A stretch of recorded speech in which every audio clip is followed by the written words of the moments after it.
Mwaramutse neza igitondo cyiza mwebwe mwese mudukurikiye muri mu bice bitandukanye mu Rwanda ndetse hanze y'igihugu cy'u Rwanda by'umwihariko ariko mwe muri mu Rwanda no mu karere k'ibiyaga bigari muri Uganda, Repubulika ya Demokarasi ya Kongo, Uburundi ndetse n'igihugu cya Tanzania, namwe mudukurikiye mu bihugu bitandukanye byo ku mugabane wa Afurika hakurya y'amazi magari Bottomasim ndetse namwe mudukurikiye muri Leta Zunze Ubumwe za Amerika, igihugu nka Canada, mwese ndabasuhuza mbifuriza kugira igitondo cyiza.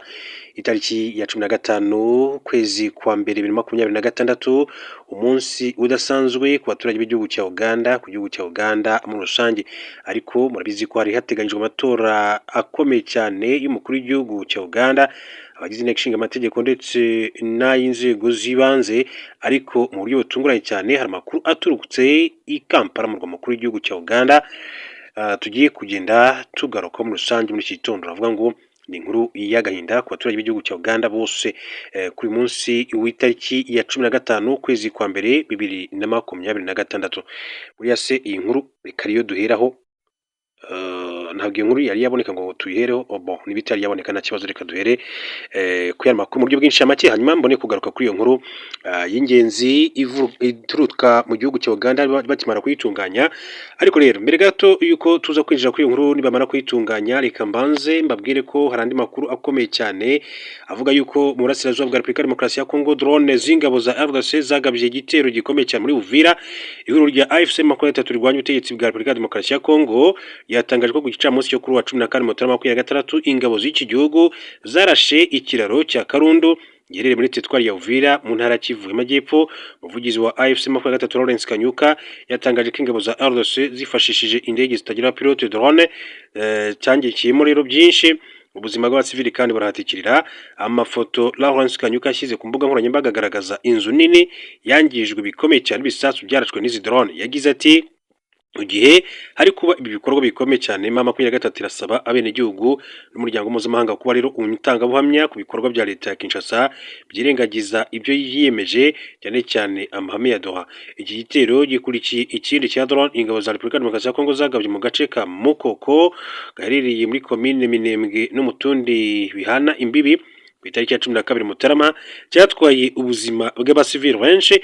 Ingabo za Repubulika ya Demokarasi ya Kongo kandi zikomeje kugaba ibi bitero mu gihe ubutegetsi bw'iki gihugu butera umugongo ibiganiro by'amahoro bya Doha bisanzwe bihuza AFC 23. Perezida wa RDC Felix Tshisekedi ari gukora ibishoboka kugira ngo hatangire ibiganiro bishya bihuriza abanyekongo mu ngeri zitandukanye Kinshasa, bishobora kandi gutuma ibiganiro bya Doha nibyo byari bimaze kugeraho rero bikomeza kuganirwaho. Hanyuma rero hari amakuru ababaje cyane aravuga yuko abantu bagera kuri 32 baguye mu mpanuka ya gari ya moshi mu gihugu cya Thailand. Abantu 32 nibo bimaze gutangazwa ko baguye mu mpanuka ikomeye cyane ya gari ya moshi yagwiriwe n'imashini ikoreshwa mu kuzamura ibikoresho by'ubwubatsi ku nyubako ndende yabereye mu majyaruguru y'uburasirazuba bwa Thailand. Abantu 66 barakomereka. Inzego zitandukanye muri Thailand zatangaje ko mu bakomeretse harimo 7 bakomeretse bikabije, muri bo kandi harimo umwana w'umwaka umwe n'ufite imyaka 85 nk'uko amakuru akomeza kubivuga. Inzego amakuru yatangajwe nuko iyo gari ya moshi yakoze impanuka yari itwaye abantu 171. Ikigo gishinzwe ibya gari ya moshi muri Thailand cyatangije iperereza rigamije kumenya icyateye impanuka. Ikigo cy'Abataliyani ndetse n'Abanya-Thailand Italian Thai Development Public Company Limited cyatangaje ko kibajwe n'ibyabaye, gikomeza kandi imiryango yagizweho ingaruka n'impanuka, kandi cyemeza ko cyiteguye gutanga impozamarira ku miryango yabuze ababo n'abakomerekeye muri iyo mpanuka. Amakuru yatangajwe kandi yerekana ko iyo gari ya moshi yari itwaye abiganjemo abanyeshuri bajyaga ku ishuri n'abakozi bajyaga mu kazi mu mijyi itandukanye, aho yari ivuye muri Bangkok yerekeza amajyaruguru y'iburasirazuba ahazwi nk'intara ya Ambon Ratchathani. Itangazamakuru byo muri Thailand byatangaje ko iyo mashini kandi yari iterura ibikoresho byo kubakisha biremereye, ari nabyo yatuye kuri gare moshi mbere y'uko nayo irigwaho. Umukozi wo mu ndege uri mu barokotse iyo mpanuka witwa Tilasak Wongsungslan yavuze ko ubwo iyo mashini kandi yari imaze kugwa kuri gare moshi, we na bagenzi be bajugunywe hanze. Ababonye iyo mpanuka kandi bavuga ko yabaye mu gihe kitarenze umunota umwe gusa. Minisitiri w'intebe muri Thailand witwa Anutin Charnvirakul yavuze ko hari abagomba rero guhanwa kandi abandi bakabazwa n'iby'iyo mpanuka. Ati impanuka nk'iyi iba gusa iyo habayeho gusuzugura ibintu, kwirengagiza intambwe runaka, gushaka guca ku ruhande rw'ibyagenwe cyangwa se gukoresha ibikoresho bitari byo nk'uko yabivuze. Ndabona babwira ko amakuru avugwa mu gihugu cya Uganda yamaze kuboneka. Reka rero mbere gato yuko tuyajyaho mbanze mbabwire ko mu gihugu cy'Ubufaransa amakuru avuga yuko muri 2025 hapfuye abantu benshi cyane kuruta abavutse. Ikigo cy'ibarushamibare cyo mu Bufaransa INSEE cyagaragaje ko mu mwaka wa 2025 hapfuye abantu benshi cyane kurenza abavutse, byaherukaga kandi kubaho mbere y'amatora mbere y'intambara ya kabiri y'isi. Iki kigo kigaragaza ko muri 2025 kandi mu Bufaransa hapfuye abantu 651 mu gihe havutse abana 625. INSEE igaragaza ko umubare w'abana umugore ashobora kandi kubyara agabanutse ukagera kuri 1.56. Muri 2023 Ubufaransa bwari ku mwanya wa kabiri mu bihugu by'umuryango umwe bw'ura European Union bihagaze neza mu bijyanye n'abana bavuka, uko umubare w'abana umugore ashobora kubyara wari kuri 1.65. Icyakora ubu abahanga bagaragaza ko Ubufaransa nabwo bwatangiye kandi kugira ibibazo by'abantu benshi cyane bashaje, imbyaro nke n'imfu nyinshi. Abahanga bagaragaza kandi ko ibi bizagira ingaruka ku bukungu bw'igihugu, cyane cyane mu bijyanye no gutanga amafaranga agenerwa abageze mu zabukuru. Ikaze rero muri amakuru yacu mu gihugu cya Uganda. Mu gihugu cya Uganda nari maze iminsi mbabwira ko hateganyijwe amatora y'umukuru w'igihugu, amatora akomeye cyane. Bahanganye ni Perezida Yoweri Kaguta Museveni mu ishyaka rya NRM National Resistance Movement, ndetse n'uwitwa Robert Kyagulanyi Ssentamu wamenyekanye nka Bobi Wine mu njyana ya pop nk'umuziki mu gihugu cya Uganda, yitwa Bobi Wine. Akaba rero uyu ari mu ishyaka rya NUP National Unity Platform, naryo ritavuganwe n'ubutegetsi. Ni nawe kandi waruhanganye na Perezida Yoweri Kaguta Museveni mu gihugu cya Uganda muri 2021 habaga amatora akomeye cyane. Hanyuma rero amakuru aturuka muri iki gihugu cya Uganda ku munota wa nyuma mbere y'uko amatora aba, aravuga yuko iki gihugu cya Uganda leta yategetse gukuraho internet mu gihugu hose kugeza igihe kitazwi, ndetse itegeka inzego z'umutekano gukora ibishoboka byose kugira ngo baburizemo abafite umugambi wo guhungabanya ibikorwa by'amatora muri iki gihugu cya Uganda. Bivuga ko inzego z'umutekano mu gisirikare ndetse n'igipolisi bamaze gushyirwa mu mirimo mikuru, cyane cyane i Kampala ndetse n'ibindi bice bitandukanye ahazwiho kuba hahurira imbaga y'abatavuganwe n'ubutegetsi, cyane cyane bashobora kuba bakwigabiza imihanda no gusenya ibikorwa remezo, ahanini batishimiye ibishobora kuba byava muri aya matora y'umukuru w'igihugu. Ikigo gishinzwe rero itumanaho cya Uganda cyategetse kompanyi zitanga internet mu gihugu kuyikuraho kugeza uyu munsi saa 12 z'umugoroba ku isaha yaho, kugeza rero igihe zizabwirirwa igihe cyo kwisubirizaho nk'uko bivugwa n'ibinyamakuru muri iki gihugu cya Uganda. Ibaye kandi mu gihe muri iki gihugu hateganyijwe amatora y'umukuru w'igihugu n'abadepite agomba kuba kuri wa kane, bikozwe kandi nyuma y'uko ibikorwa byo kwiyamamaza birangiye. Ibaruwa yerekanwa n'ibinyamakuru muri Uganda, kiriya kigo cya leta cyandikiye kompanyi zitanga internet cyategetse ko izo kompanyi kandi zitegereza kugeza igihe hazatangirwa andi mabwiriza yo gusubizaho internet. Robert Kyagulanyi uzwi nka Bobi Wine mukandi utavuganwe n'ubutegetsi yamaganye ubutegetsi kuri iki gikorwa. Mu cyumweru gishize Bobi niwe wa mbere watangaje mbere ko leta ifite umugambi wo gukora internet muri iki gihe cy'amatora nk'uko yabikoze mu matora ya 2021.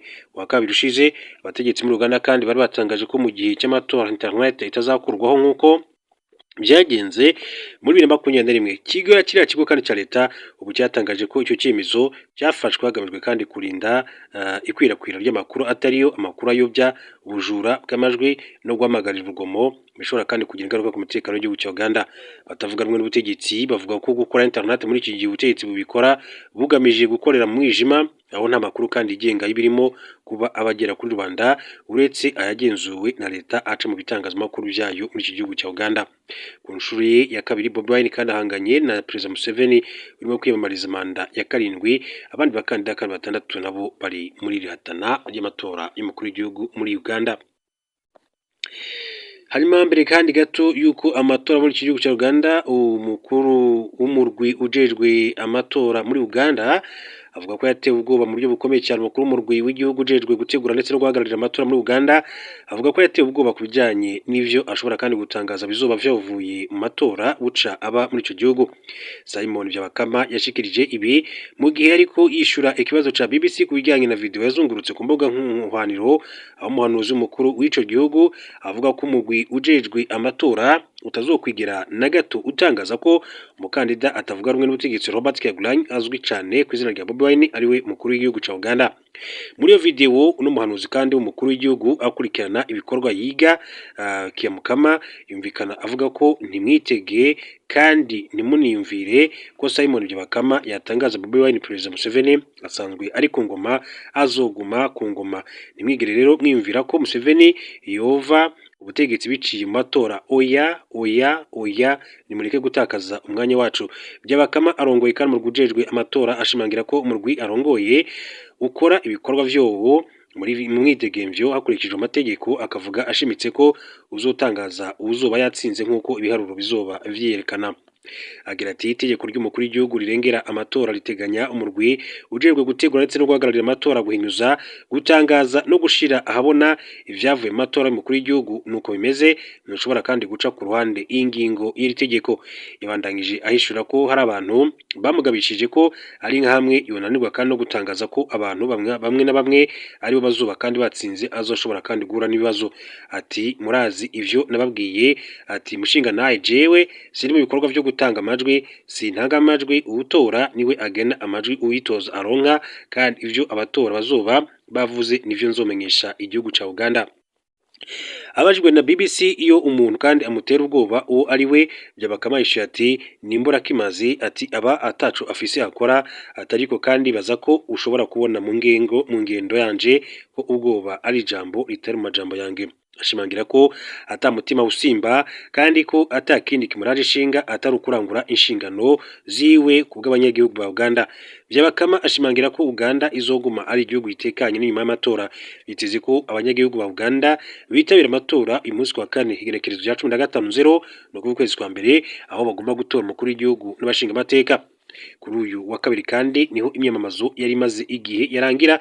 Abanyapolitike 8 nibo kandi bari ko bayigana ikibanza cy'umukuru w'igihugu, harimo Perezida Yoweri Kaguta Museveni imyaka 81 ariko yimamariza ikiringo kigira indwi, akaba kandi ahanganye cyane na Bobi Wine ku nshuro ya kabiri muri iki gihugu ca Uganda. Yeni makuru akomeza kugenda avugwa, reka duce muri Republika Demokarasi ya Kongo mbabwire ko upfuye cyangwa se uri muzima nakoze byose ngo ufatwe. Ni Guverineri wa Ituri abwira inyeshyamba Thomas Rubanga. Guverineri wa gisirikari w'intara Ituri muri Republika Demokarasi ya Kongo akaba yatangaje ko ubwe yakoze byose kugira ngo Thomas Rubanga ukuri mutwe w'inyeshyamba wa CRP afatwe kuko ari we Sekibi, ati ni mwiza ati kurusha Rubanga. Kwa kabiri mu mvugo igakaye kandi iha ubutumwa Rubanga ubwe, Guverineri Lieutenant General John Ruboya Nkashama ari mu mujyi wa Bunia yatangaje ko aho Rubanga azihisha hose bazamufata. Nyuma y'imyaka 4 afunguwe n'urukiko mpuzamahanga mpanabyaha, umwaka ushize Thomas Rubanga yashinje umutwe w'inyeshyamba yise Convention cyangwa se Convention pour la Révolution Populaire CRP. Uyu mutwe wahise kandi utangira ibikorwa n'ibitero mu ntara Ituri, kandi muri iki gihe bivuga ko wigaruriye agace ko muri intara ahegereye umupaka wa Uganda. Mu mujyi wa Bunia mu murwa mukuru wa Ituri, mu muhango wo kwerekana abafashwe bakekwaho ibyaha birimo kwica umunyamakuru wa radio na televiziyo y'igihugu biruka kandi kuvugwa cyane muri uyu mujyi, niho Guverineri Ruboya yatangiye ubutumwa kuri Rubanga. Yagize ati Thomas Rubanga wapfuye cyangwa se uri muzima, nakoze byose kugira ngo ufatwe, ntabwo uzabaho mu mahoro, byose narabikoze ngo ufatwe wowe Thomas Rubanga. Yongera ati niyo wajya kwisha hehe, ati kuri isi naho uri uyu munsi tuzaza tugufate kuko ubabaza abantu, ati kuva mwaka w'1999 kugeza uyu munsi abana ntibajya ku ishuri, urashaka ko arinde ugushyigikira, yewe na Sekibi ntafite umutwe nk'uwawe, Sekibi ni mwiza kukurusha. Umutwe wa CRP ntacyo uratangaza kuri ibi byavuzwe na General Ruboya.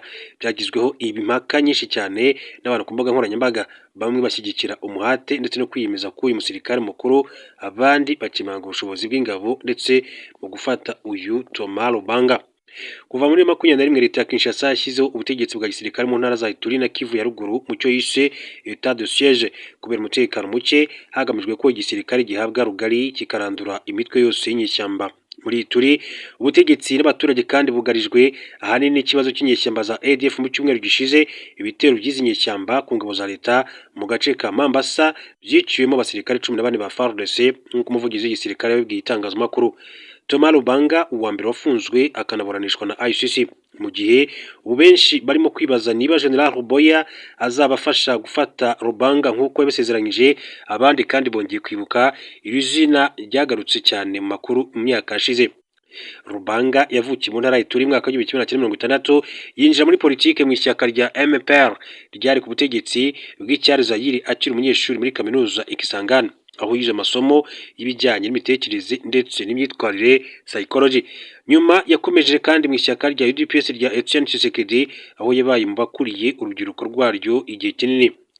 Thomas Diallo Lubanga wo mu bwoko bw'abahema yaje kandi kwifatanya n'umutwe witwaje intwaro wa Rassemblement Congolais pour la Démocratique RDC, ishami rya Kisangani, Mouvement de Libération rizwi nka RCD Kemer, wari mu ihuriro ry'imitwe y'inyeshyamba ryafashwaga na Uganda n'u Rwanda hagati y'umwaka wa 1998 na 2006 mu gikandi cy'intambara ya kabiri ya Congo muri Repubulika ya Demokarasi ya Congo.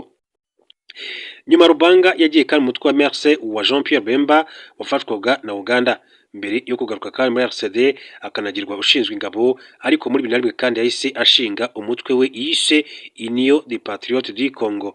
Uyu mutwe wa Thomas Lubanga wari ufatanyije na Bosco Ntaganda n'abandi nka General Jacques Charigonza washinjwe ubwicanyi bukomeye cyane mu makimbirane hagati y'abahema n'abarendu mu ntara y'Ituri. Thomas Lubanga yaje gufatwa n'ingabo za MONUSCO muri 2005 yuhorizwa i Kinshasa, aho yabanje kandi kurindirwa muri hoteli zikomeye, ariko nyuma y'amezi make ajyanwa muri gereza ya Kinshasa. Muri 2006 Thomas Lubanga yagaragaye arira ubwo yaragiye kurizwa indege y'ingabo z'Ubufaransa imujyana i La Muholande ku rukiko mpuzamahanga mpanabyaha, aho yabaye umuntu wa mbere ufunzwe akanaburanishwa narwo. Gusubira i Bunia nyuma y'igifungo, Thomas Lubanga yaburanye ahakana ibyaha yarwaga, ariko urukiko rwamuhamije kwinjiza abana mu gisirikare no kubohereza mu ntambara mu rubanza rwamaze imyaka igera kuri 4. Muri 2012 Thomas Lubanga yakatiwe gufunga imyaka 14. Imyaka mbere y'igifungo yayimaze muri gereza Rahe. Muri 2015 kandi agarurwa muri Repubulika ya Demokarasi ya Kongo gufungirwa muri gereza Imakara i Kinshasa. Amakuru avuga ko ari muri gereza i Kinshasa Lubanga yongeye kubaka umubano n'abantu bakoranye nawe hambere mu gihe yiteguraga kandi gusohoka muri gereza. Nyuma yo gusohoka muri gereza yabaye hagati y'imijyi ya Kinshasa na Bunia mu ntara y'Ituri, aho asanzwe afite ijambo n'abayoboke benshi cyane abo mu bwoko bwe. Atangira politike bushya avuga ko agamije amahoro n'iterambere. Mu mpera za 2021 Perezida Felix Tshisekedi kandi yashyizeho itsinda ryiswe Task Force y'amahoro, ubwiyunge no kubaka Ituri, yari igamije ahanini kandi gufasha imitwe yitwaje intwaro muri Ituri kuzishyira hasi. Tshisekedi yagize Thomas Lubanga umukuru w'iryo tsinda. Mu kwezi kwa 2022 mu buryo butavugwaho rumwe, Thomas Lubanga na bagenzi be 6 bari muri iyo Task Force bashimuswe n'umutwe wa Codeco bari muri Ituri. Uyu mutwe kandi wabarekuye nyuma y'amezi 2. Mu matora yo muri 2023 Thomas Lubanga yatsindiye umwanya wo kuba umudepite w'intara ya Ituri, ariko komisiyo y'amatora iramusimbuza ivuga ko umuntu uhamijwe ibyaha atagomba gutorwa, ibyo we yagiye yamagana. Nyuma yo kunanirwa gusubira muri politike muri Ituri muri 2024 Thomas Lubanga yagiye muri Uganda avuga ko ahunze. Muri Gashyantare uyu mwaka umuvugizi w'igisirikare cya Repubulika ya Demokarasi ya Kongo mu ntara y'Ituri yatangaje ko Thomas Lubanga n'abafatanyije nawe bashinze umutwe w'inyeshyamba bari muri Uganda, kandi ko bafatanyije n'uwa mama 23 bagamije kandi gunganya intara y'Ituri. Gusa Charles Kakane wungirije Thomas Lubanga mu kwezi gushize avugira i Kampala mu gihugu cya Uganda yabwiye Radio Okapi ko umutwe wabo wa Convention pour la Révolution Populaire CRP udakorana na mama 23. Umutwe wa Thomas Lubanga ufite ishami rya gisirikare ryitwa Force pour la Révolution Populaire, bivuga ko utaratangira ibikorwa bya gisirikare muri Repubulika ya Demokarasi ya Kongo. Abasesenguzi bavuga ko uyu mutwe ushobora kuba ikibazo ku mutekano mu ntara y'Ituri, kuko Thomas Lubanga ari umuntu ufite amaboko n'abantu benshi bakuranye nawe barimo n'abakomeye ubu muri politiki n'igisirikare cya RDC. Uburasirazuba bwa DR Congo busanzwe bushegeshwe n'imitwe twaje intwaro UNI ivuga ko irenga 100, ubu ukomeye muri yo ni mama 23 ugenzura ibice bitandukanye mu ntara za Kivu ya ruguru na Kivu y'amajyepfo. Amakuru bwite ku muryango wa Thomas Lubanga wo mu myaka irenga 10 ishize nuko yari umugabo ufite umugore n'abana 7. Ubutegetsi bwa gisirikare ubu bwashimangiye ko Lubanga agiye kongera gufungwa. Wa kabiri, General Ruboya Gashama yagize ati ndakora ku buryo andota buri munsi, ndabarahiye azafatwa. N'amagambo rero yagiye avugwa kuri Thomas Lubanga. Mbere gato yuko tugaruka kuri inkuru, abizi ko tubize kwitindaho, reka mbanze mbaye inshamake y'ari makuru y'ingenzi agezweho muri aka kanya. Mbabwire ko Trump yasabye abigaragambya muri Iran kwigarurira inzego za leta. Perezida wa Leta Zunze Ubumwe za Amerika Donald Trump yasabye abanya-Iran bakomeje imyigaragambyo kwigarurira inzego za leta, abizeza ko Amerika iri mu nzira yo kubafasha. Ibi yabigarutseho mu ijambo yavugiye mu nama ya Detroit Economic Club ibereye muri leta ya Michigan muri Leta Zunze Ubumwe za Amerika, ndetse abisubiramo mu butumwa yashyize ku rubuga rwe rwa Truth Social. Yagize ati abanyarwanda bose bakunda igihugu cyabo mukomeze kwigaragambya, nimwigarurire inzego z'igihugu aho mubishobora, kandi mubike amazina y'abagerageza kubica ndetse no kubakora ihohoterwa, kandi bazabyishyura ku kiguzi kiri hejuru cyane. Ubutegetsi bwa Iran bwo buvuga ko imyigaragambyo iri kubera muri icyo gihugu ifitwemo uruhare runini cyane na Leta Zunze Ubumwe za Amerika ndetse na Israel, ndetse kandi wiyita intambara y'iterabwoba ishyigikiwe n'amahanga. Imyigaragambyo muri Iran yatangiye ku itariki 28 Ukuboza 2025, abaturage binubira ikiguzi gihanitse cy'ubuzima cyatewe no gutakaza agaciro kw'ifaranga ryaho ku rwego rukabije. Nyuma igaragaruka rihinduka iyo gusaba ko ubutegetsi buhinduka. Bivuga ko imyigaragambyo kugeza ubu imaze guhitana abagera ku 2,000 barimo abigaragambyaga nabo mu nzego z'umutekano, gusa iyo mibare Iran ntiyemera. Igitangira, Amerika yari yavuze ko Iran nibangamira abaturage bari kwigaragambyamu nayo izaba yiteguye kugira icyo ikora. Perezida Donald Trump yavuze ko nawe atara umubare nyakuri w'abahitanywe n'iyo myigaragambyo ntabwo yari yawumenya, agaragaza ko imyanzuro aza gufata izashingira ku mibare yemejwe. Yagize ati turacyashaka kubona imibare nyayo, biragaragara ko hari abantu benshi cyane bari kwicwa ariko ntituramenya neza uko bihagaze. Donald Trump kandi yabwiye abanya-Iran bari mu myigaragambyo ko ubufasha bwa Amerika buri mu nzira. Bamwe bakeka ko haba hari igitero Amerika ishaka kugaba ku butegetsi bwa Iran kuko yavuze ko bugomba guhinduka.